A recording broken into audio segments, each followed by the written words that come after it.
Bonsoir à tous. Donc, je déclare la séance ouverte, il est 18h pile. Donc, je vais procéder à l'appel comme d'habitude.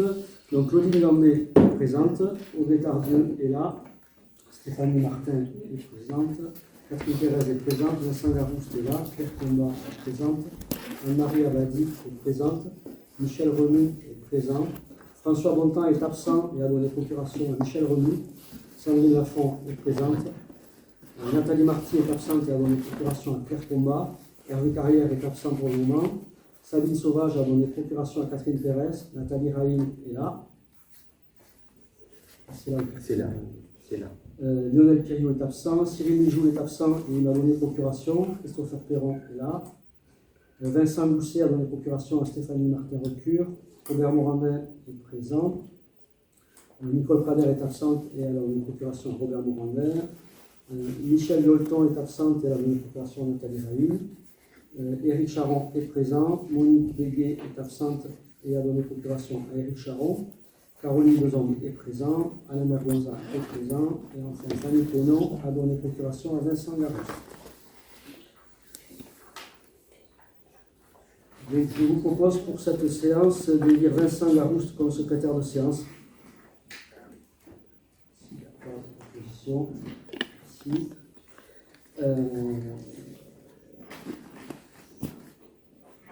Donc un conseil un petit peu particulier avec les événements qui se sont produits hier soir. Donc, je tiens à remercier les services techniques qui se sont mobilisés depuis ce matin 7 heures pour nettoyer l'ensemble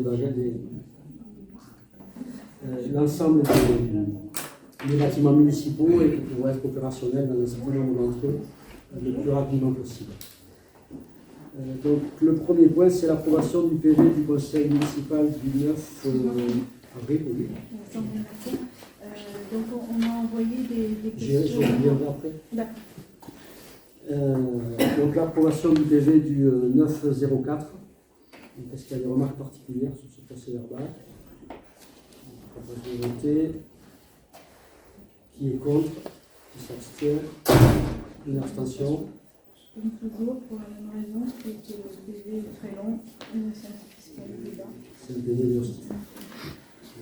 Ok. Vous n'avez pas de procuration. Non. Donc on va passer sur le point 1, sur le groupement de commande des unités de production photovoltaïque. Michel.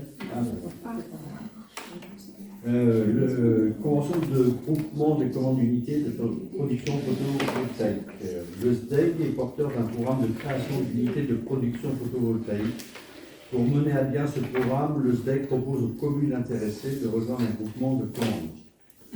Ce groupement de commandes d'une durée de 4 ans portera aussi bien sur les études que sur la réalisation des travaux de construction d'unités de production photovoltaïque en vue de fournir de l'électricité en autoconsommation pour les bâtiments communaux. La commune souhaite s'inscrire dans une démarche de transition énergétique et développer la production d'énergie verte. Elle envisage notamment d'équiper d'ombrières le parking de la halle des sports et celui des ateliers municipaux. Il sera proposé au conseil municipal d'approuver le projet de convention de groupement de commandes proposé par le SDEG et d'autoriser le maire à la signer ainsi que tous les documents à intervenir dans ce dossier. Donc là, vous aviez posé des questions, donc je vous invite à les poser. Je vais y aller. Quelles sont les économies qui sont aspirées par le biais de ce groupement? Quelles sont les exigences demandées au niveau de la durée de vie des systèmes solaires, notamment des onduleurs? Les panneaux solaires en général sont de durée de vie plus longue. Est-ce que la mairie aura un droit de regard? Comment on définit les zones sur lesquelles on envisage des projets? Et comment se fait la coordination avec le SDEC sur ces choix de zones et sur quelles études on fera sur quelles zones on fera des études de faisabilité et de schéma d'implantation, comment on va travailler avec eux. Donc la réponse, à chaque fois qu'on rejoint un groupement de commande, on n'en connaît pas en amont les économies qui pourront être réalisées, parce qu'on n'a pas défini la grandeur, la puissance, ce qu'on pourrait y mettre. L'avantage de rejoindre un groupement, se résume pas d'ailleurs aux économies potentielles, il s'agit aussi d'accéder à de l'ingénierie dont on ne dispose pas en interne. En effet, c'est compliqué de donner des... Donc avoir de l'aide en amont, c'est très pratique. Je sais que ce qu'on avait étudié à l'époque, et on y a passé un certain temps pour effectivement avoir de la compétence. Voilà, Tout à fait. Et du coup, comment sont le choix des zones, la coordination avec le SDEC? Est-ce que c'est le SDEC qui propose des zones sur la commune? Est-ce que c'est nous qui allons alors là, proposer c'est des zones? nous qui proposons les zones, et le SDEC nous proposera une étude de faisabilité, de puissance, etc. Donc c'est le SDEC qui déterminera le cahier des charges en fonction des besoins de L'autoconsommation, ça veut dire revente de ce qu'on ne consomme pas sur le marché. Consommation collective, c'est-à-dire qu'on produit, on consomme tout ce qu'on peut dans les bâtiments dans un rayon de 2 km. Et effectivement, ce qui n'est pas consommé est revendu. Pas cher. C'est pas cher. Hein. On a la combien? 4 centimes. À peu près. Et du coup, il y a des études économiques dans ces études-là pour vérifier que en combien d'années. Ça dépend. Enfin, là, on n'a pas les études. Oui, à chaque fois, on demandera en combien d'années on va rentabiliser l'installation par rapport Oui, à il y a un modèle économique qui est basé dessus. Christopher Perron, je reviens sur le point au niveau de la durée de vie des systèmes solaires, parce qu'on a différents échanges dans de précédents conseils municipaux où la durée de vie n'était pas énorme pour les panneaux solaires. Et la question là-dessus est que si on rejoint un groupement, le groupement est que au niveau des commandes, ça va être globalisé pour différentes villes qui font partie de ces groupements. Du coup, de ce que je comprends par rapport à ce que tu dis, Michel, c'est qu'on n'aura pas de retour on n'aura pas de choix, par exemple, de dire nous voulons des panneaux qui dureront certifiés 20 ou 25 ans. Les panneaux, ils ont une durée de vie de 35 ans maintenant. Enfin, Non, c'est pas ce qui est garanti. Et sur la garantie, la garantie de production, on n'est pas mal non plus. En fait, on avait été surpris la dernière fois parce que les panneaux, c'était 15 ans, il me semble. Ouais, Quand même 15 ans de garantie. pas la durée normale de garantie. Et les onduleurs, il me semble que c'était 7, c'était bas aussi. Quoi. Et c'est toujours bas. Un onduleur est plus bas qu'un panneau, mais Vous pouvez faire le tour. Ils s'engagent sur 5 ans. un onduleur, c'est normal qu'il soit un peu plus bas. Par contre, les panneaux 15 ans, c'est un peu léger. Donc après, pour avoir travaillé dans l'industrie, quand on baisse la garantie de vie, c'est aussi pour ça que les prix sont plus intéressants. Mais après, c'est un pari à prendre. Donc la commune de Pain-Juste-Arrêt s'engage, si c'est du 15 ans, à partir sur ce groupement de commande. En tout cas, ce n'est pas l'objet de l'adhésion au groupement, donc on n'a pas le cahier des charges, donc ce n'est pas lié à la délibération. Ce qu'on demande aujourd'hui, c'est de rejoindre ce groupement. Je suis d'accord, M. Garriot, mais une fois qu'on a rejoint le groupement, on n'a plus le choix. On verra au moment des études. Aujourd'hui, moi, je ne peux pas dire qu'est-ce qu'ils vont mettre dans leur cahier des charges. Mais c'est eux qui sont quand même responsables du matériel qu'ils mettent en œuvre, et c'est eux qui ont déjà fait des choix avec un retour d'expérience. Je ne dis pas le contraire, M. le maire, mais entre 15 et 25 ans, il y a des écarts. Par contre, confirmer. C'est pas l'objet de la délibération. Juste pour confirmer l'objet. On peut en parler pendant des heures, c'est pas l'objet de la délibération aujourd'hui. Est-ce qu'on adhère au groupement ou pas? C'est la question est là. Donc, après, les questions elles viendront plus tard. Monsieur le maire, la question est la suivante. Si on adhère au groupement maintenant, est-ce que plus tard, si on vous dit, OK, vous avez demandé à faire telle couverture à tels endroits, comme vous l'avez dit à deux endroits, les panneaux, ça sera des panneaux garantis 15 ans, est-ce que vous avez le droit de vous rétracter du groupement?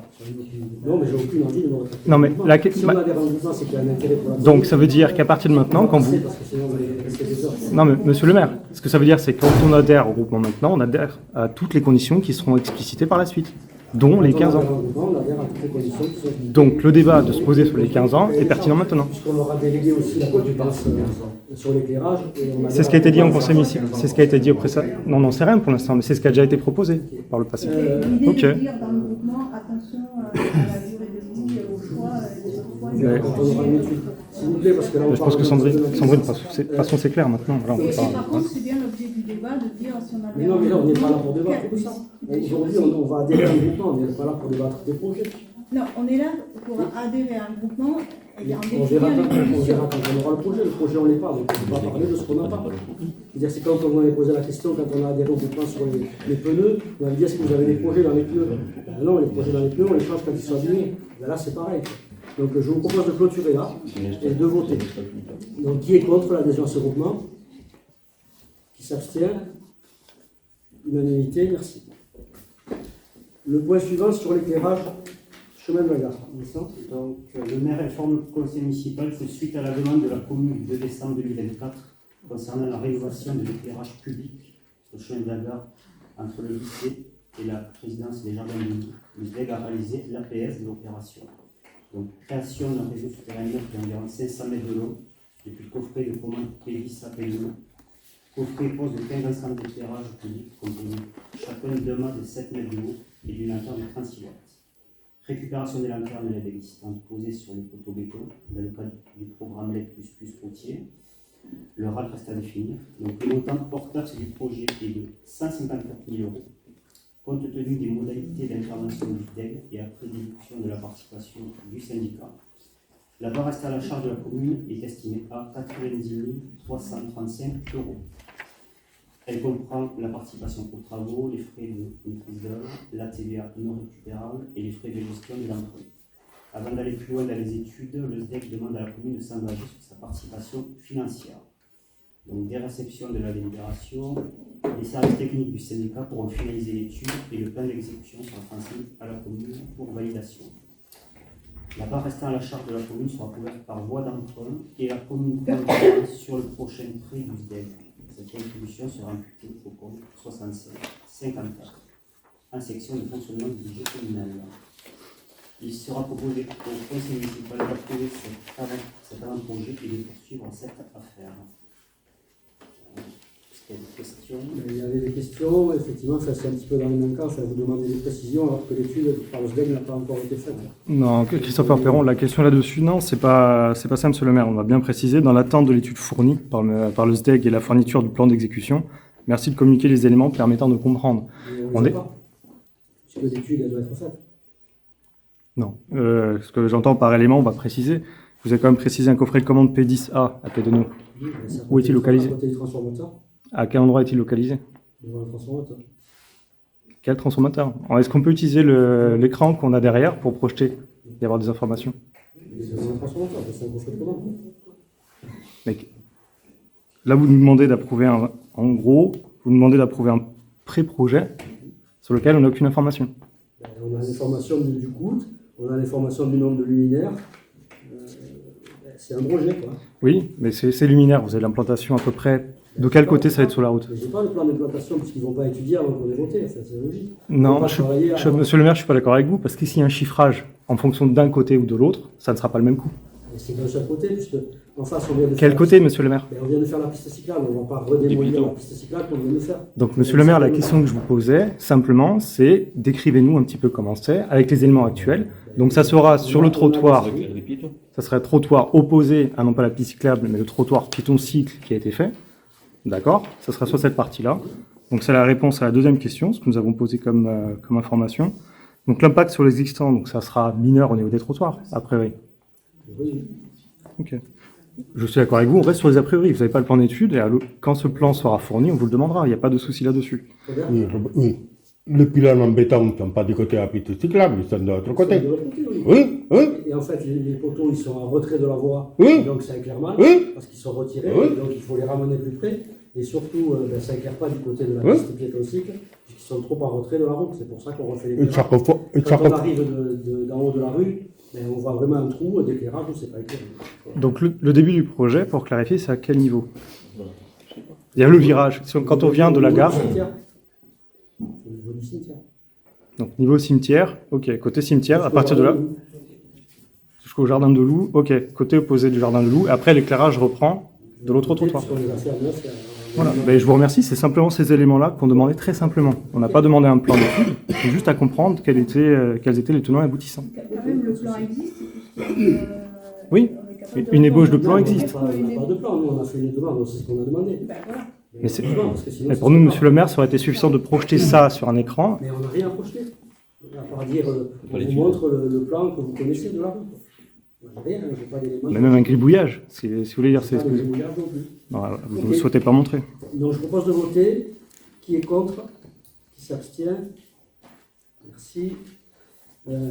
Nathalie, pour le rapport du CIAS.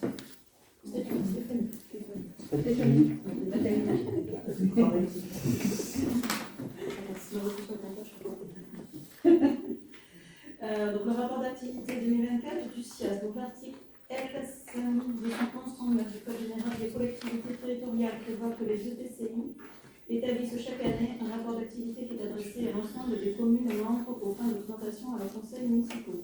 En application de ces dispositions, le CIAS Escalier a approuvé dans sa séance du 3 avril 2025 le rapport d'activité 2024.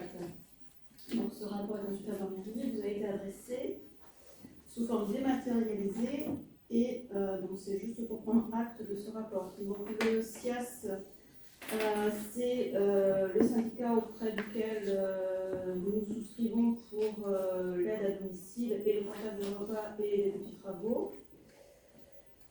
Au niveau du rapport, donc le budget du CIAS il est composé de deux éléments principaux, le M22 qui correspond au budget d'aide à domicile et le M57 qui est la partie portage de repas et petits travaux. Aujourd'hui, le CIAS ça représente un territoire de 22 communes, soit 100 000 habitants, avec l'intégration de portée depuis le 1er janvier 2025. Aujourd'hui, c'est 750 bénéficiaires et sur Pavle-Juste-Arrêt, ça représente 17 bénéficiaires. Au niveau du coût de l'heure à domicile, elle est située entre 29 et 31 euros pour un financement de 23,58 euros par département. Donc le delta entre le coût de l'heure et ce que donne le département, c'est ce qu'on demande en participation au niveau des communes. On a une augmentation sur 2025 de notre participation communale. Pour la M22, elle sera de 22 375,32 et pour la M57 de 5 392,94, c'est-à-dire 27 768,26 euros. L'augmentation, elle est due à plusieurs choses. Des critères administratifs et techniques. Suite à l'augmentation de la rémunération des agents, par le biais de la mise en place de la prime Ségur de 183 euros par mois et par agent, la mise en place du RUFSEF et le paiement des intervacations. Jusqu'ici, lorsqu'une aide à domicile se déplaçait, ces intervacations n'étaient pas rémunérées, aujourd'hui elles le sont. Les formations des agents qui sont de plus en plus nombreux et les formations de plus en plus nombreuses, c'est considéré comme du temps non productif, donc pas pris en charge par le département. Et l'évolution du système de calcul, avant il n'y avait pas de critères de calcul, si ce n'est le nombre d'habitants. Aujourd'hui, il y a 4 critères qui sont des quotes de pondération qui ont été mis en place, qui sont pour 60% la population des GF, pour 10% la longueur de la voirie, pour 10% le potentiel financier par habitant et pour 20% le nombre de bénéficiaires. Voilà. Pour le reste, vous avez les documents. Est-ce qu'il y a des questions? Question, je pourrais voter, donc qui est contre, s'abstient, unanimité, merci. Michel, Haute-Garonne numérique. Oui, allons-y. Haute-Garonne numérique, syndicat mixte ouvert créé en juin 2016 à l'initiative du conseil départemental de la Haute-Garonne est chargé de mettre en œuvre le schéma directeur d'aménagement numérique, le SDAN, qui prévoit de couvrir la quasi-totalité du territoire du département en très haut débit par la fibre optique chez l'abonné à partir de 2019, soit 548 communes et plus de 500 000 habitants. Le syndicat mixte Haute-Garonne numérique est composé du conseil départemental, des communautés d'agglomération, le Muretin et le Psychoval, et de 15 communautés de communes membres au titre de la compétence aménagement numérique du territoire au sens de l'article L. 425-1 du Code général des collectivités territoriales. L'année 2023 a été marquée par la fin de la construction du projet initial et la transition vers l'exploitation. La maintenance et la vie du réseau initialement construit dans le cadre de la délégation de services publics. Si le cœur de métier, le déploiement du réseau très haut débit, le développement des services et usages numériques constituent une étape logique, essentielle et complémentaire dans une optique de mutualisation des moyens. ADN du syndicat. De plus, l'ambition de la feuille de route numérique, adoptée par le conseil départemental en mars 2024 et à laquelle le syndicat participe, est de permettre aux collectivités de réussir leur transition numérique et de bénéficier de conseils, de prestations et d'offres adaptées. À l'occasion du conseil syndical du 17 décembre 2024, Haute-Garonne numérique a soumis au vote la modification de ses statuts afin d'y ajouter une mission complémentaire relative au développement des usages et des services numériques. Cette mission est facultative et non exclusive. Le choix d'y adhérer est libre. La mission SON peut prendre plusieurs formes, à savoir des actions de mutualisation, veille, formation, accompagnement, prestation de services autour des enjeux du numérique, des actions d'ingénierie et d'accompagnement à l'élaboration de projets numériques pour les territoires, notamment sur les sujets des objets connectés, de la vidéoprotection, de la gestion des données, de l'archivage numérique et du numérique éducatif.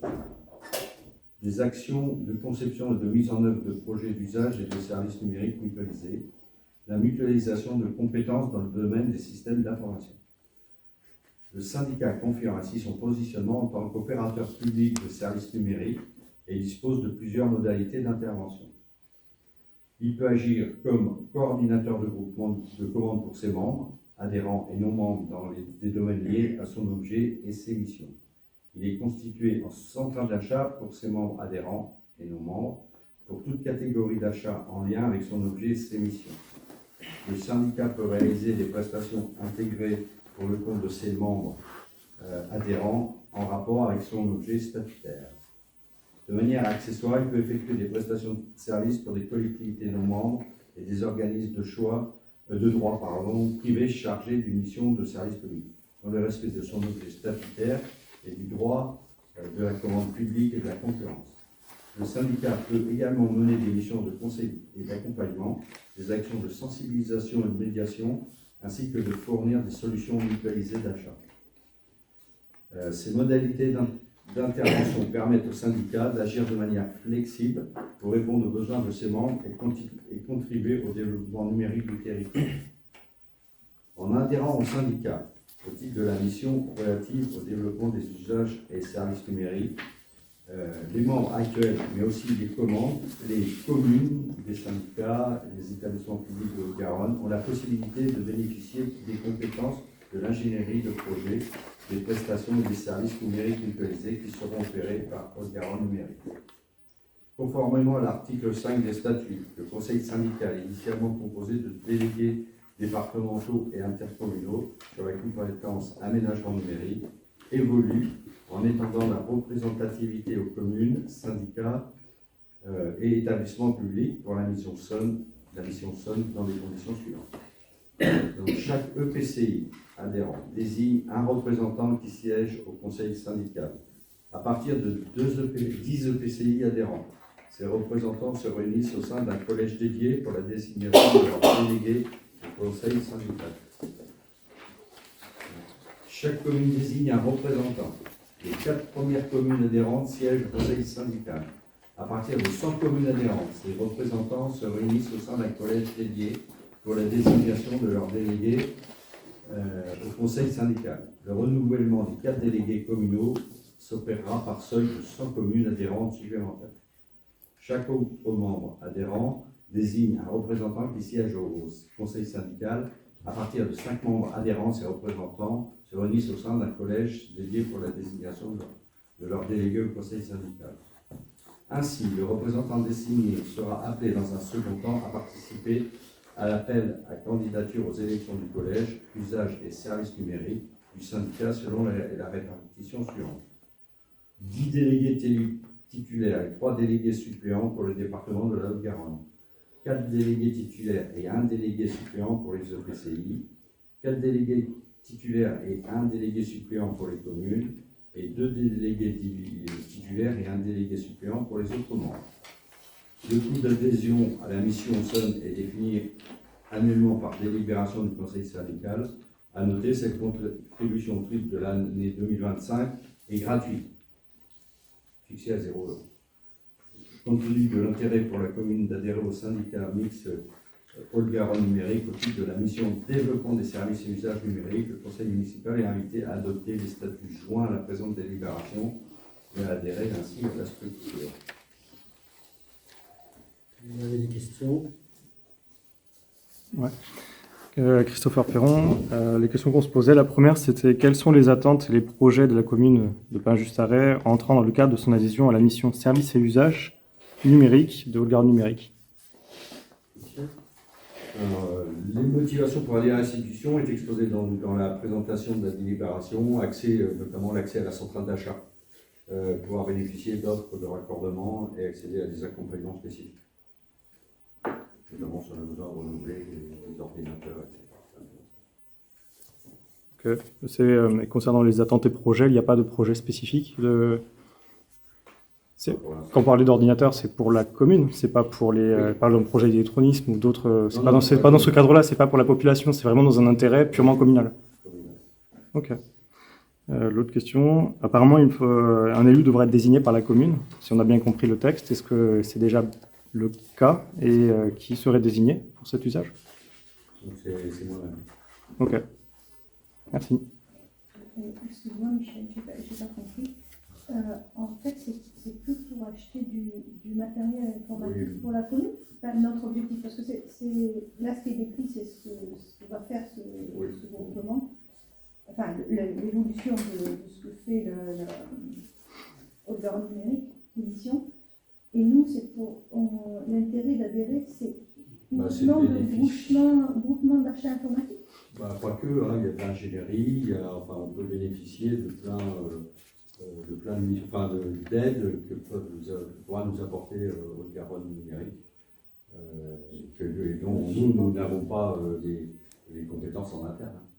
Donc, pour des choix d'équipement pour la mairie, Par exemple, il y a tout, hein, il y a des projets peut-être téléphoniques, il y a du cloud, il y a plein de... c'est très ouvert. Pour la commune. Hein. Pour la commune, oui, je répète, pour la commune. Ok, donc c'est tout type de support d'ingénierie et pas forcément d'achat de ceci pour la commune. Et pour la population, du coup, par exemple, la culturation numérique, c'est pas quelque chose qui est inclus dans le numérique. Est-ce qu'il y a d'autres questions? Je vais mettre voix. Donc, on a une personne qui prend part au vote. Cyril Mijoux, puisqu'il travaille à Haute-Garonne numérique. Donc, majorité qui est contre, qui s'abstient. Merci. Pardon, j'ai une question. Il est écrit dans la convention que là, c'est gratuit la première année, j'imagine, parce que ça démarre. Il y a une probabilité qu'après ça nous coûte quelque chose, ce qui serait logique, hein, mais les modalités de comment. Vu que ça n'a pas été voté, on ne sait pas. On est en 2025, on n'a pas eu. Ouais. Christopher Perron, c'est parce que c'est le démarrage, souvent c'est normal, c'est 3 euros. On verra la prochaine fois. Une convention pour la restauration des agents communaux. Donc, le Muretin Aglo propose une prestation de restauration collective aux agents communautaires ainsi qu'aux agents des autres administrations publiques dans les 3 restaurants de Muret, donc du Muretin Aglo, donc de Muret, de Haune et de Roques-sur-Garonne. L'accès à ces restaurants est accordé aux agents depuis l'ouverture, mais cette pratique n'est pas encadrée par une convention. Donc, pour régulariser cette situation, le Muretin Aglo a proposé aux communes membres un projet de convention au titre de laquelle les agents pourront bénéficier de ce service au tarif délibéré par le conseil communautaire. Donc pour le personnel communal, le maire et les élus communaux au tarif de 5,28 € TTC au titre de la délibération 2024-198. Ces prestations sont acquittées directement et individuellement par le personnel qui se rend à la cantine. Voilà, donc il est proposé au conseil municipal d'approuver ce projet de convention. Est-ce qu'il y a des questions sur la cantine? On a une idée du nombre d'agents qui en bénéficient à titre d'information, on est bien d'accord, hein, pour l'instant, de la commune, il n'y a personne. Il n'y a personne. C'est très bon. Muret, Haune et Roques. On croit que c'est bien. C'est très bon.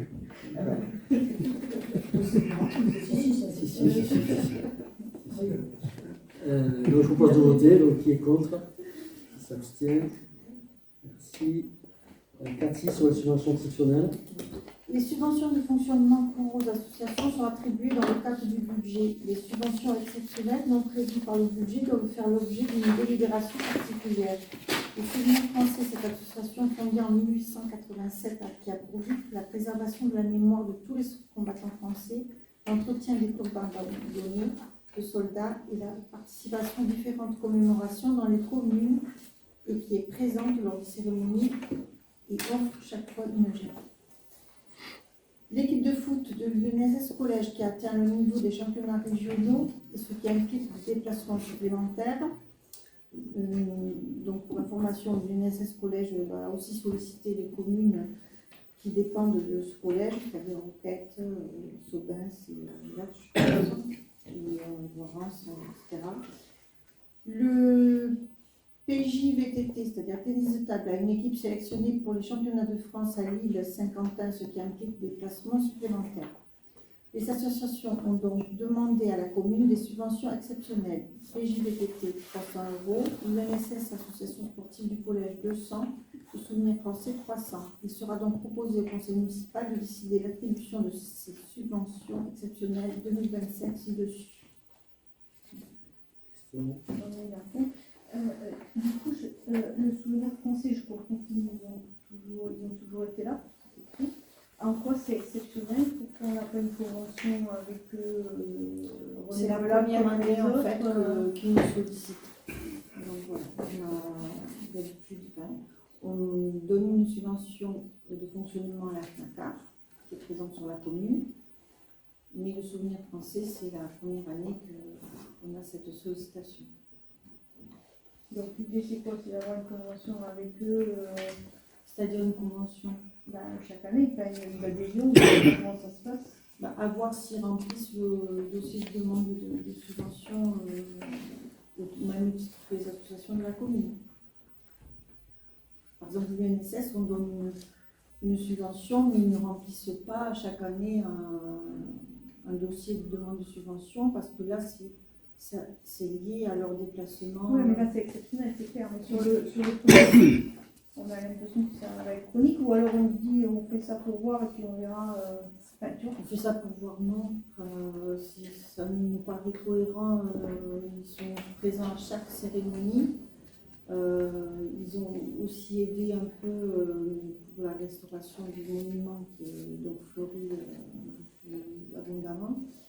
Voilà, donc c'est peut-être oui, l'année prochaine, il y aura effectivement une autre subvention. Mais à ce moment-là, on peut le mettre au budget de l'année prochaine. Oui, mais c'est ça la philo, c'est de dire là, cette année, on va 26. Non, mais Oui, je cherche à savoir en quoi c'est exceptionnel, en quoi c'est chronique. Parce que c'est la première fois. D'accord. Voilà. Donc, l'idée, c'est éventuellement de faire tous les ans la même chose et de mettre aux décisions du budget. Il n'y a pas d'autres Oui, mais questions. là, la demande, en fait, on l'a reçue après, parce que les dossiers de demande de subvention sont remplis, rendus le 31 décembre 2024. Donc, voilà, quand ça dépasse la date, on est dans le cadre exceptionnel. Je propose de mettre aux voix. Qui est contre? Qui s'abstient? Unanimité. Merci. Michel, l'avis sur l'usine de Mâchefer. Donc, le projet d'installation, de maturation et d'élaboration de Mâchefer, porté par le syndicat mixte d'Écossais, se situe au nord de la commune de Muret. Par courrier électronique du 15 avril 2025, la préfecture de Haute-Garonne a sollicité l'avis de 6 communes, Cousins, Seyss, Sauvins, Saint-Just-Paris, Roquette et Rhodes, situées dans le périmètre d'un rayon de 3 km autour de la future installation. En application de l'article R181-18 du Code de l'environnement, les communes disposent d'un délai de 2 mois pour faire part de leur avis. À défaut, celui-ci sera réputé non rendu. La consultation publique parallélisée définie à l'article L181-10-1 du Code de l'environnement, prévu par la loi du 23 octobre 2023 relative à l'industrie verte, s'applique à cette installation. L'arrêté préfectoral du 18 mars 2025 a fixé les conditions de déroulement de cette consultation. La consultation publique se déroule actuellement sur ce projet depuis le 15 avril 2025 à 9 h et se terminera le 16 juillet 2025 à 17 h. L'IME a pour objectif de valoriser les mâchefers produits par l'unité de valorisation énergétique de Toulouse-Mirail. Le traitement reposera sur plusieurs opérations successives de maturation, déferraillage, criblage, concassage et séparation des métaux ferreux et non ferreux. Les mâchefers valorisés seront utilisés comme graves en technique routière. Le conseil municipal est appelé à donner un avis sur la création de cet équipement. Et les questions? Oui, donc sur l'étude, enfin, sur l'analyse de l'étude d'impact par le MRAE, en fait, ils ne sont pas tout à fait d'accord sur les conclusions, notamment sur l'impact du projet sur les eaux souterraines. Or, on dépend aujourd'hui de l'alimentation en eau de Sauvins qui pompe l'eau dans la Garonne en aval de cette installation future. Et dans le rapport, ils disent qu'il va y avoir des échanges d'eau entre la nappe phréatique et la Garonne, forcément, en fonction que s'il y a crue, la Garonne alimente la nappe, et s'il y a un écage, la nappe alimente la Garonne. Donc il y a des échanges d'eau entre la nappe et la Garonne. Or, ils disent que l'étude de savoir, à la fois pendant les travaux et surtout en phase opérationnelle, est-ce qu'il peut y avoir de la lixiviation au niveau de la zone d'infiltration et donc pollution de la nappe. L'étude qui a été soumise par le projet dit que l'impact est négligeable et le MRAE dit qu'il ne partage pas cette conclusion et que notamment il faut analyser plus et faire un plan de gestion, mettre en place des mesures limitant la lixiviation potentielle dans les zones d'infiltration des eaux, puisque ça va jouer sur notre eau potable potentiellement selon les licences des eaux et des communications. Je ne connais pas grand-chose du sujet, mais c'est notre amie Marty qui, elle, connaît bien le sujet et qui a lu l'étude. La MRAE a émis un avis, effectivement, qui n'est pas un avis défavorable, qui simplement met des recommandations. Ni favorable ni défavorable, puisque ce n'est pas leur rôle. Donc mais ce que je sais du projet, c'est que c'est un projet vertueux, puisque déjà c'est Suez qui a un groupe, et il n'y aura pas du tout de rejet dans les nappes, puisqu'il prévoit d'avoir un bassin étanche, puisqu'effectivement ces mâches fer, dans la phase de maturation, ils sont arrosés, et ils récupèrent l'eau dont ils vont se resservir pour arroser. Donc il n'y a pas du tout d'échange avec les nappes phréatiques. Néanmoins, donc c'est pas sur notre commune. Donc on est amené en tant que commune à la zone autour, je pense qu'ils ont pris un périmètre de 7 ou 8 km autour de l'usine, à émettre un avis.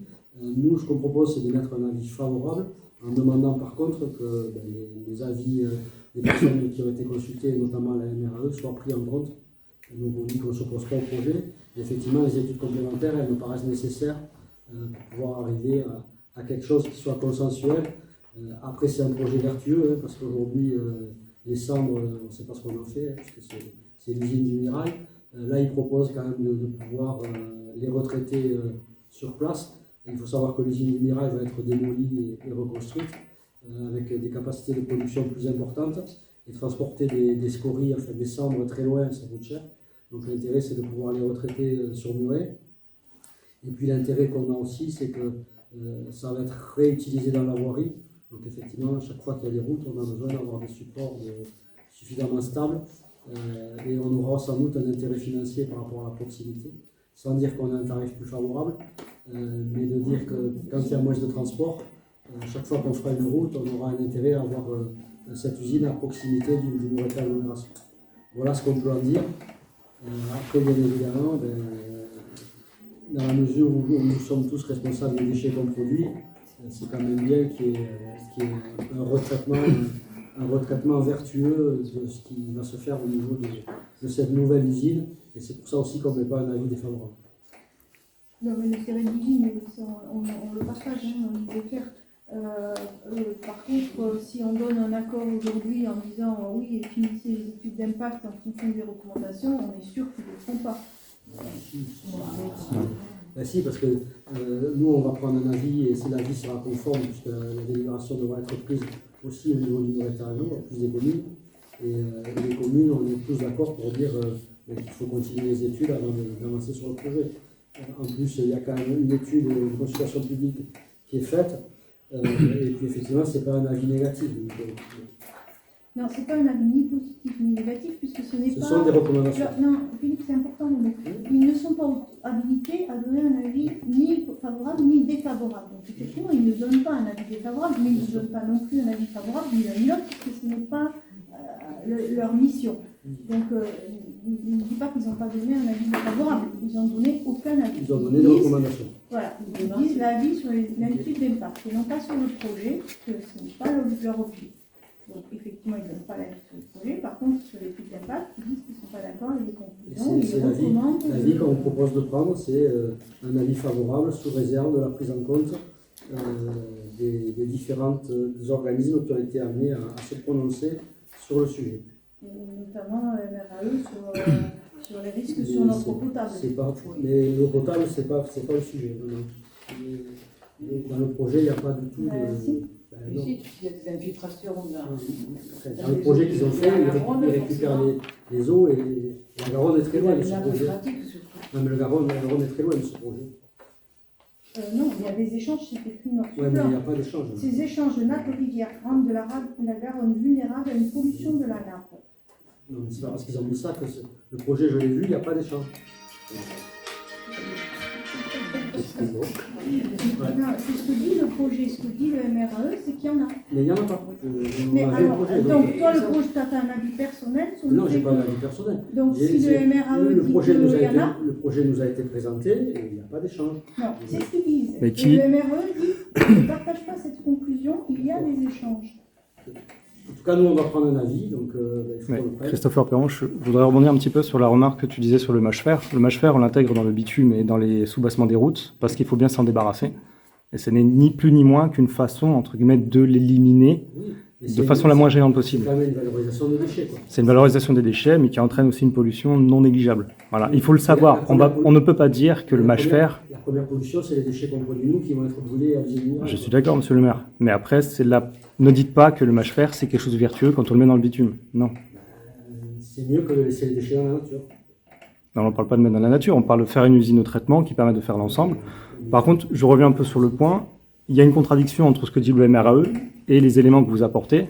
On n'a pas eu ces éléments-là nous permettant de vraiment comprendre l'ensemble. Je vois votre vision de dire favorable, mais sous couvert d'eux. Moi, j'aurais plutôt dire défavorable. De toute façon, on va voter. Oui. Donc, je propose de prendre un avis favorable avec réserve, à condition justement de suivre les recommandations qui ont été faites. Donc, qui est pour? Est-ce qu'on peut préciser dans les conditions, spécifiquement sur le problème de la pollution de la nappe phréatique? Non. C'est ce qui est marqué dans le document, monsieur le maire. Oui, mais nous, on ne prend pas cet avis-là. On dit de suivre les recommandations, parce que ce n'est pas les seuls à avoir fait des recommandations. Il y a eu d'autres organismes qui ont été consultés. Et dans la délibération, on encadre tous les organismes qui ont émis des recommandations. Et pourquoi on n'a pas les autres recommandations alors? Parce qu'on a ce qu'on nous a fourni. Et nous, on n'a pas les éléments suffisants pour pouvoir décider, monsieur le maire. Là, on se positionne simplement sur le MRAE. Non, monsieur le maire, vous nous avez donné des documents. On se positionne aujourd'hui avec connaissance de cause, ce document uniquement. C'est le document qu'on a. Donc, ce document doit être pris en compte. Il n'y a que le MRAE qui stipule l'ensemble. Oui, on a l'avis de la SNCF, on a la... C'est tout. Et le SDIS. Voilà. Et vous les avez reçus? Qu'est-ce qu'ils disent? Le SDIS, ils disent rien, ils disent qu'ils sont favorables au projet. Et la SNCF est favorable au projet. Non, la SNCF, ils demandent des compléments d'information. Donc, on en revient au vote. Je propose de voter. Donc, est-ce qu'on peut dire qu'au prochain conseil municipal, on aura le résultat?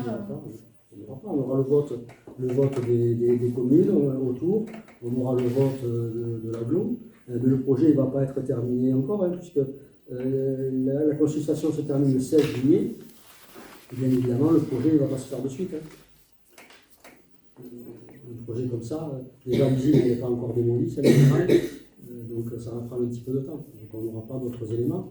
Donc est-ce qu'on demande à ce qu'il y ait une réponse sur les recommandations faites aujourd'hui par les organismes qui ont été consultés? Parce que qu'est-ce que tu as dit comme formulation? Sous réserve de la prise en compte des modalités un avis favorable sur le projet de création de l'installation des déchets, sous réserve de la bonne prise en compte des diverses recommandations formulées par les différentes instances qui se sont prononcées sur le sujet. Donc les MRAE en fait partie. Mais on ne peut pas s'opposer en tant que commune relativement lointaine à un projet qui est à Muret, quoi. Qui est sur notre eau potable. Mais non, on n'est pas sur le potable. On en vient au vote. Donc, qui est contre? 4. Qui s'abstient? Par rapport à la formulation et l'absence de clarté. Ok. Le point suivant, c'est sur l'organisation du temps de travail des agents communaux et sur la fixation des rythmes de travail. Donc la délibération est très longue, donc je préférais en faire un petit résumé. La commune avait déjà délibéré et appliqué les 35 heures depuis 2001 et le jour de solidarité depuis 2009. Une mise à jour de ces délibérations antérieures est nécessaire. La loi du 3 janvier 2001 a rendu obligatoire la durée légale de travail des agents communaux à 35 heures hebdomadaires, soit 1607 heures par an, pour un agent en complet. Jusqu'en 2019, certaines collectivités pouvaient maintenir des régimes plus favorables. Toutefois, la loi du 6 août 2019 impose à toutes les collectivités de se conformer à cette durée annuelle à partir du 1er janvier 2022. Cette obligation implique la suppression des jours de congé non prévus par la réglementation qui viendrait réduire la durée annuelle de travail. Donc, par exemple, quand il y avait quelque part la journée des mères, ou la journée de la fête, ou la journée de... Nous, on n'a pas ça. La collectivité doit définir un cadre clair d'organisation du temps de travail, respectant les limites réglementaires, donc 10 heures de travail par jour maximum, sur une amplitude maximale de 12 heures, avec une pause obligatoire au bout de 6 heures consécutives, un repos journalier de 11 heures et une durée hebdomadaire de 35 heures. La journée de solidarité 7 heures a été intégrée dans les 1607 heures pour les cycles de travail dépassant les 35 heures hebdomadaires. Les jours de réduction de travail sont appliqués proportionnellement au temps de travail effectué. Les agents à temps partiel bénéficient de jours de RTT proratisés, mais ce n'est pas le cas pour les agents non à temps complet.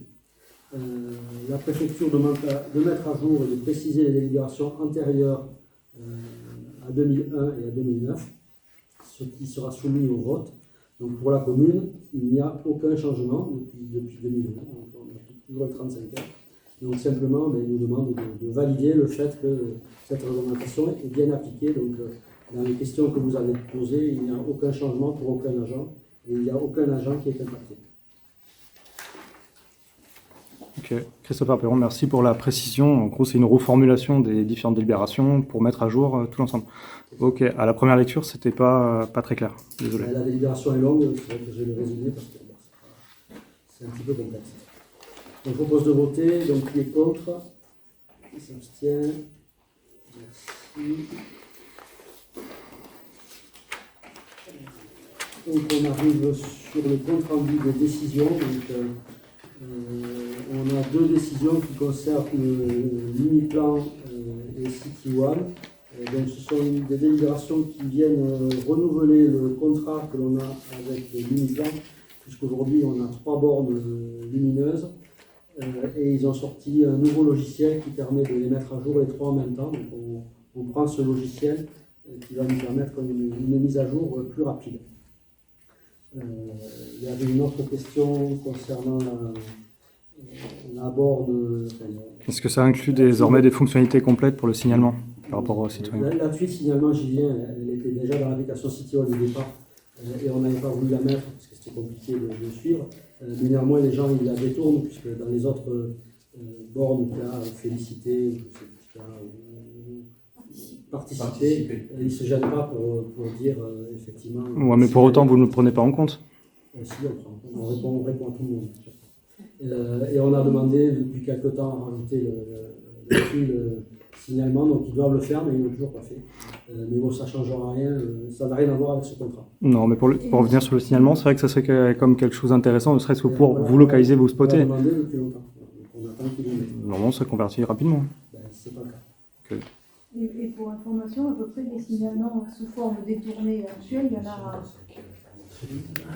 Très peu parce que les gens ils ont l'habitude d'appeler au standard, ou d'envoyer un mail. Donc ensuite, on a un contrat de maintenance sur le génie climatique. On a demandé une subvention au département pour l'acquisition de bancs supplémentaires pour le domaine public. On a cédé des droits pour le spectacle La Compagnie Rouge des Anges. On a attribué le marché du réaménagement des locaux provisoires de la gendarmerie. Donc là, vous avez posé une question, mais il n'y a pas de démolition à ce stade, puisque la gendarmerie, elle se fait dans les locaux intérieurs qui existaient déjà, donc dans les anciens ateliers, donc il n'y a pas de démolition pour le moment. Une décision de demande complémentaire pour le réaménagement du parc de la mairie. Et enfin, un contrat d'avenant, un avenant pour le contrat de maîtrise d'œuvre du raménagement du parc de la mairie.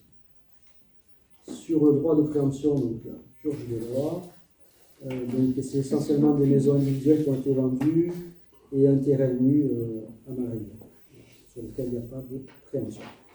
Excuse-moi, Philippe. Du coup, avec les décisions récentes sur le parc d'aménagement de la mairie, on en est à quel budget au final? Le budget, c'est ce qu'on a annoncé, 610 000 €. On attend la confirmation des subventions pour l'instant. D'accord, tu disais qu'il y avait des modifs, là, j'ai mal compris, une étude complémentaire. Elle était déjà prévue, l'étude complémentaire. d'accord. Elle était déjà prévue l'an dernier. On l'a mise au budget cette année. Voilà, donc on arrive à la fin du conseil municipal. Donc effectivement, il y a des questions orales qui ont été posées, mais on va y revenir. Il y a des questions orales qui ont été posées, mais qui sont arrivées hors délai. Donc on ne prendra pas en compte ces questions pour ce conseil, puisqu'elles sont arrivées, normalement, elles arrivent dans les 48 heures ouvrables, et elles sont arrivées un jour après. Bah, On les prend en compte. Christophe Perron, à ce titre-là, je... Juste clair sur le truc, et puis Hein après- Vas-y, Claire, vas-y. Donc du coup, sur la décision par rapport aux travaux pour la gendarmerie territoire, ils vont commencer quand? Ils ont commencé déjà. Pour la gendarmerie, ils ont déjà Oui, ils commencé. sont. Et donc du coup, vous êtes inquiété par rapport aux nids des hirondelles qui sont protégés? Il n'y a pas de démolition. Si, il y en a. Il n'y a pas de démolition. La démolition, il faut pas à l'intérieur là. Démolition, mais t'as- Et donc, pas de Touche pas, mais ça, c'est bon. Sur la décision, c'était marqué démolition. Non, c'est pas de démolition. Ça y est, ils ont posé un c'est juste que l'intitulé en plus Il n'y a que pas de démolition. D'accord. Et les nids d'hirondelles, ils sont pas occupés, ils sont tous cassés. Si, moi, je les ai fait. Elles peuvent revenir sur des nids Donc, qui ça sont... fait des années qu'ils sont cassés. Ça fait pas... Ça fait maximum un an. Non, La non, dernière, ça fait des il années y qu'ils en sont avait cassés. encore. Si. Je suis sûre. Intérieur, oui, Les oui. nids habités. Monsieur le maire, je voulais revenir sur un point, parce que nos conseils municipaux, lorsqu'ils se déroulent le mercredi, nous permettent tous de préparer les choses. Je comprends le point du mardi, mais la problématique du mardi est qu'en termes d'organisation, c'est très complexe. On ne choisit pas les dates des conseils de fonctionnement, on fait en Non, fonction des dates. Monsieur, qui sont disponibles monsieur le maire, pour ce l'ensemble. conseil municipal, vous nous avez prévenu dans le délai légal, non courtois, parce que vous étiez bien au courant que cette date allait être fixée auparavant. On a fixé au dernier moment, nous. Vous l'avez fixé pour quelle urgence? Quelle urgence il y Parce que- avait à ce qu'il y ait un conseil municipal le Pour les 29 qui points- n'était pas prévu, Pour les points, sur lequel on a pour les été... points qu'on a vus, il fallait délibérer et le Bah, faire. je Et pense pas pourquoi que vous mardi? ayez décidé Parce 5 qu'après, jours avant il y a des- de tenir un conseil il y a- en essayant que vous soyez à peu près tous Mais il y a disponibles. des délibérations, c'est pas en essayant d'être tous disponibles. Ah, Il y a des normal. délibérations qui sont Ouais, obligatoires, par exemple, la délibération de la bonne numérique, on est obligé de la faire dans un délai, parce que quand on adhère, il faut que eux délibèrent aussi en fonction. Donc il y a des dates contraintes. Pareil pour le SDEG. Le SDEG, après eux, ils passent aussi dans leurs conseils syndicaux des décisions, et si on n'a pas délibéré dans les délais, on est retardé. Après, il y a un règlement intérieur du conseil municipal, c'est normal qu'on l'applique. On l'applique quand ça vous arrange aussi, on l'applique quand ça ne nous arrange pas. Le règlement, il est comme ça, on l'applique. Et On ne conteste pas le règlement, monsieur le maire. Simplement, quelle était l'urgence? Pourquoi on n'aurait pas demain? Est-ce qu'il y avait Non, quelle était l'impossibilité de faire le conseil municipal demain? C'est pas possible. Ou de nous prévenir dès que vous avez fixé la date. Moi, je ne crois pas que vous ayez fixé la date avec 5 jours Les de conseillers, préavis. ils ont été informés en même temps. Tous ont Les découvert conseillers, ils ont le été- mercredi qu'on avait un conseil le Ils ont mardi. été informés en même temps. Et donc, enfin, pour nous, c'est quand même beaucoup de travail. On prépare les conseils municipaux à chaque Et fois, nous aussi, vous on le les prépare. savez. mais Vous avez une réunion de préparation. du conseil La réunion de préparation municipal est antérieure. une semaine avant, en général. Et les documents sont connus. On en a pas eu. Donc là, nous, il nous restait... on a eu les infos le mercredi. Il fallait qu'on envoie le mail le samedi. Ça fait jeudi, vendredi, où C'est le même 3 délai. personnes sur 4 chez nous Ça travaillent. fait le même délai. Et le samedi, sachant que vous avez bien expliqué que le samedi et le dimanche, non, le samedi et le dimanche, soi-disant, on ne doit pas envoyer de mail. Donc, en gros, Non, ça, monsieur le maire, là, cette motion, faites-la sauter. Attendez, Non, c'est pas la question de c'est la une motion. motion Là, il y a que- des délais précis par rapport au conseil municipal. C'est envoyé avant 18h et vous le savez très bien. Donc ça n'a rien à voir avec le fait des envois tardifs ou des envois de mail. C'est pas un mail à 23h. Et vous le savez très bien, puisque là, vous avez- Non, monsieur le maire, regardez le week-end vous aussi dans votre Monsieur, dossier. ça sort vous avez de programmé votre la motion. vous le savez très bien. Monsieur le maire, rouvrez votre motion. Si on la suit texto, certes, on a envoyé le mail dimanche à 18h. Samedi à 18h, votre motion l'interdit. Donc, soit maintenant on va arrêter cette notion, vous allez la supprimer. Non, mais l'interdit, on s'en moque. De toute façon, on s'en moque. Elle n'a aucune application, mais ça montre la stupidité de ce truc. Non, c'est pas stupide. Ah, parce que si. les mails à 23 Si, heures- monsieur le maire, c'est stupide. Non, les mails à 23 heures, personne n'accepte. Et je suis Non, désolé, non, non, il n'y a que vous. Il y a que vous qui bloquez, monsieur le maire. Mais nous, on n'accepte pas. On va pas revenir. Je reviens sur un dernier point, monsieur le maire. N'empêche que c'était quand Sandrine. même. Attends, juste, je finis. Donc, une convocation le mercredi, à mon avis, vous le saviez avant. Vous êtes dans les délais légaux, on est bien d'accord. Et en plus, après, on se retrouve, on a mal compté les 48 heures ouvrables, on est d'accord. On s'est organisé, alors que le week-end, on n'était pas là, aucun de nous. Le jeudi, vendredi, on a Ça, travaillé. c'est votre problème. C'est ton problème. C'est votre problème à vous, c'est pas le nôtre. C'est pas le nôtre. Je pense que vous connaissiez la date avant. Non, c'est faux. C'est faux. C'est absolument faux. Sandrine, je voudrais terminer. Je voudrais faire une dernière remarque. C'est faux. S'il vous plaît, je voudrais faire une dernière remarque. Ça ne coûtait rien Sandrine. non plus d'accepter les questions. S'il te plaît, Sandrine. Lors du vote du budget, nous avons reçu les documents du budget la veille du conseil municipal. Mais non, mais tu sais très bien que c'est faux. C'est très bien que c'est faux. Monsieur Cotte a reçu... Non, non. Monsieur le maire, laissez-moi terminer, s'il vous plaît. Vous aviez les délais. On parle de délai légal. On ne remet pas en cause que là, nous n'étions pas dans les délais, factuellement, pour les délais, pardon, pour vous donner les questions. Il n'en demeure pas moins. Et ça, monsieur Cotte pourra contredire ou non. Si, il va contredire. Avec monsieur Cotte contredise. Les documents du budget doivent être fournis de façon intégrale 12 jours avant la tenue du conseil. 12 jours ouvrables. On a déjà répondu. Vous ne l'avez pas fait. Mais si, les documents du budget, on envoie toujours les mêmes depuis des années. Donc c'est un document simplifié qu'on envoie dans les 12 jours qui précèdent le vote du budget. Le budget principal, en totalité, personne ne l'a déjà demandé parce qu'il y a 90 pages et c'est imbuvable. Donc on a Non. envoyé les délais, dans le délai légal. Non, monsieur le maire, ce n'est pas imbuvable. Ça contient tous les éléments. Nous pouvons les rechercher et nous avons 12 jours pour vous poser les questions le jour du conseil municipal. Et je tiens à vous rappeler que la nomenclature, vous avez l'obligation d'envoyer l'ensemble des documents du budget exhaustif, du budget primitif, selon la maquette qui a été fournie par monsieur Cotte, la veille du conseil municipal. Donc vous nous charriez pour 3 questions. Vous ne respectez pas 11 jours de délai, de 12 jours de délai. Vous ne les avez pas respectés, monsieur le maire. Ok, ben, tu penses ce que tu veux. C'est pas mon avis. Je me suis renseigné auprès d'une personne d'autorité. Vous ne respectez pas les délais. Nous n'avons pas contesté ce point-là parce que nous ne voulons pas mettre en péril la commune. Excusez-moi, 2 secondes. Non, non, il faut le savoir. Non, non. Non, non, le vote du budget, s'il n'est pas conforme, peut être annulé. Renseignez-vous avant de jacasser. Et de vous jacasser, là. Pardon. Vous avez vu comme vous rigolez? Et alors Vous ne savez même pas. C'est risible. Parlez de façon... Vas-y, parlons de façon courtoise. Je vous dis que le délai, c'est 12 jours. Vous rigolez. Renseignez-vous. Après, on rigolera. Le délai, c'est celui-là, et vous devez fournir le budget en entier. Ça, c'est la règle. Donc, on comprend que vous appliquez les règles, mais en l'occurrence, vous ne les aviez pas appliquées, et on a compris, et on a fait avec un budget total qu'on a eu un jour avant le conseil C'est pas municipal. l'objet C'est du tout. conseil municipal de son Nous parlons de délai.